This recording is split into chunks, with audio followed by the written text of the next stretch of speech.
आज हम एक बहुत ही कॉमन प्रॉब्लम के बारे में बात करने जा रहे हैं जो कि है कॉन्स्टिपेशन इन चिल्ड्रन।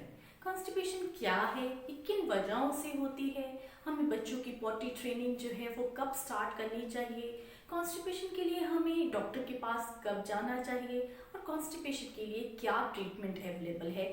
इन सब सवालों के जवाब आपको इस वीडियो में मिलेंगे, इसलिए अंत तक ये वीडियो देखिए ज़रूर। तो चलिए वीडियो शुरू करते हैं। कॉन्स्टिपेशन क्या है? कॉन्स्टिपेशन का मतलब है passing hard stools with difficulty.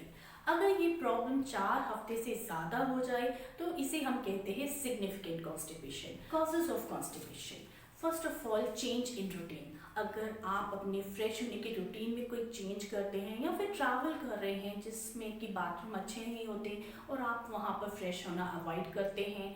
Change in diet, कई बार जो है बच्चा जो है वो दूध पर ही निर्भर होता है, वो सिर्फ बॉटल फीड करता है या फिर उसकी डाइट में जो फाइबर है वो बहुत कम होता है या फिर उसकी जो मिल्क फॉर्मूला है वो हमें कई बार चेंज करते हैं जिसकी वजह से कॉन्स्टिपेशन कॉमनली देखी गई है। कई बार बच्चा स्ट्रेस में होता है स्कूल में या फैमिली मेम्बर्स की वजह से, तब भी कॉन्स्टिपेशन हो सकती है। कई बार क्या होता है कि बच्चा स्कूल जाने की रूटीन में की वजह से फ्रेश नहीं हो पाता या फिर वो पोस्टपोन करते हैं अपने डेफिकेशन को क्योंकि वो टीवी देख रहा है या मोबाइल देख रहा है। कई बार हम बहुत ज़्यादा अर्ली टॉयलेट ट्रेनिंग जो है वो स्टार्ट कर देते हैं जिसकी वजह से बच्चा जो है वो कॉन्स्टिपेटेड हो जाता है। कई बार आपका बच्चा जो है उसमें सेडेंटरी लाइफस्टाइल हो जाता है और डिक्रीज आउटडोर एक्टिविटीज़ हो जाती हैं जिसकी वजह से भी हम कॉन्स्टिपेशन को देखते हैं। Some medications can also cause constipation. पता चले कि आपके बच्चे को कॉन्स्टिपेशन है, अगर जो है बच्चे के पेट में दर्द हो रहा है, पॉटी करते समय भी बच्चे के पेट में दर्द हो रहा है, वे पॉटी को रोक रहा है, पर्दे के पीछे छिप रहा है या किसी कॉर्नर में छिप रहा है और जो है वो क्रॉस लेग कर रहा है, अगर आपके वो बच्चे की पैंटी में थोड़ी सी पॉटी जो है वो दिख रही है, अगर वो बड़े स्टूल्स पास कर रहा है, अगर उसको भूख जो है वो कम लग रही है और उसे बहुत सारी गैस जो है वो पास हो रही है, जो है बच्चे कई कई दिन तक पॉटी नहीं करते और जब करते हैं तो उसके साथ ब्लड भी आता है। ऐसा क्यों? अगर बच्चे के पॉटी में ब्लड आ रहा है तो इसके लिए आपको डॉक्टर को ज़रूर दिखाना चाहिए। ये कई बार पॉटी की जगह में फिशर की वजह से भी हो सकता है, इसलिए आप अपने डॉक्टर से ज़रूर कंसल्ट करें। क्या होता है कि बच्चा बीच में ही पॉटी कर देता है, खास करके स्कूल में, इसे हम एनकोप्रेसिस कहते हैं। ये ज़्यादा देर तक कॉन्स्टिपेशन की प्रॉब्लम की वजह से होता है, इसके लिए हमें पीडियाट्रिक सर्जन को दिखाने की ज़रूरत है या पीडियाट्रिक गैस्ट्रोएंटरोलॉजिस्ट को हमें दिखाना पड़ेगा। जो है बच्चा जो है वो स्टिफ हो जाता है, कमरे के कॉर्नर में छिप जाता है और पॉटी और यूरिन करते समय रोता है। बच्चे का पेन पॉटी रोकने की वजह से होता है। बच्चे को जब पॉटी रोकता है उसकी वजह से उसे यूरिन इन्फेक्शन भी हो जाता है जिसकी वजह से उसको दर्द होने लगता है, इसलिए वह रोता है।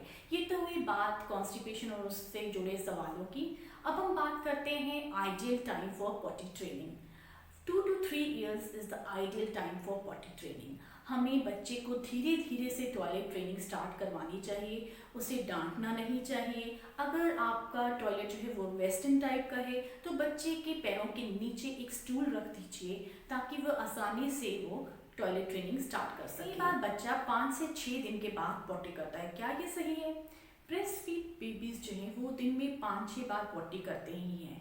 अगर कई बार तो वो 5-6 दिन के बाद एक बार पॉटी करते हैं, लेकिन अगर स्टूल की कंसिस्टेंसी जो है वो सॉफ्ट है, बच्चे की ग्रोथ जो है वो ठीक हो रही है, तो आपको किसी भी तरह की घबराने की ज़रूरत नहीं है। आपको कब डॉक्टर के पास जाने की ज़रूरत है? अगर कॉन्स्टिपेशन को 4 हफ्ते हो गए हैं तो आपको डॉक्टर के पास जाने की ज़रूरत है। अगर बच्चा जो है वो खड़ा होकर और बहुत ज़ोर लगा के पॉटी करता है, अगर उसके पेट में दर्द है, पेट फूला हुआ है, उसे उल्टी आ रही है, तब भी आपको डॉक्टर के पास जाने की ज़रूरत है।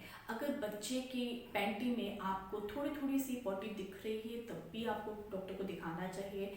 और अगर बच्चे की पॉटी में आपको ब्लड दिख रहा है और अब आपको लग रहा है कि जो पॉटी है बहुत ज़्यादा सख्त है, तब भी आपको डॉक्टर के पास जाने की ज़रूरत है। कई बार क्या होता है कि यूरिनरी इन्फेक्शन हो जाती है, बच्चा जो है वो रुक रुक के यूरिन पास करता है, तब आपको डॉक्टर को ज़रूर दिखाना चाहिए। आता है कि कॉन्स्टिपेशन के लिए आपको क्या ट्रीटमेंट अपनाना होगा। First of all, lifestyle and dietary modifications. Dietary changes में आपको बच्चे का जो दूध है वो कम करना होगा, उसे हाई फाइबर डाइट दीजिए, जैसे कि ग्रीन लीफी वेजिटेबल्स, फ्रूट्स, ये सब उसकी डाइट में बढ़ाइए और उसकी जो बॉटल फीड है वो कम कर दीजिए। आपको बच्चे को रेगुलर पॉटी ट्रेनिंग करवानी होगी, उसका स्क्रीन टाइम जो है वो कम कीजिए और उसकी जो फिजिकल एक्टिविटी है वो आप बढ़ा दीजिए। In fact medicine also play a very important role in constipation. Doctor की सलाह से आप पॉलीइथाइलिन ग्लाइकोल और लैक्टोलोज का इस्तेमाल कर सकते हैं। इनफैक्ट कई बार तो आपको सपोजिटरी की भी ज़रूरत पड़ सकती है। आता है कि आपको एज अ पेरेंट कब अलर्ट होने की ज़रूरत है। अगर आपका बच्चा 1 महीने से कम उम्र का है और उसको लगातार कॉन्स्टिपेशन है तो आपको अलर्ट होने की ज़रूरत है। अगर न्यूबॉर्न बेबी जो है वो 48 घंटे के बाद पॉटी करे तब आपको अलर्ट होना पड़ेगा। अगर वह येलो ग्रीन वॉमिटिंग करता है तब भी आपको अलर्ट होना पड़ेगा। अगर जो है बच्चे का पेट फूला हुआ है, अगर उसकी पॉटी वाली जगह पे कोई फिशर है, वो अपना जो पार्ट है वो दिखा नहीं रहा, या आपको उसकी नीचे फिशर या फिर बालों का गुच्छा दिखे तो आपको अलर्ट होने की ज़रूरत है। मैं उम्मीद करती हूँ कि आपको ये हमारा वीडियो पसंद आया होगा। अगर आपको हमारा ये वीडियो पसंद आया है तो प्लीज़ इसे लाइक और शेयर ज़रूर करें और हमारे चैनल को सब्सक्राइब करना मत भूलिएगा। Thanks for watching.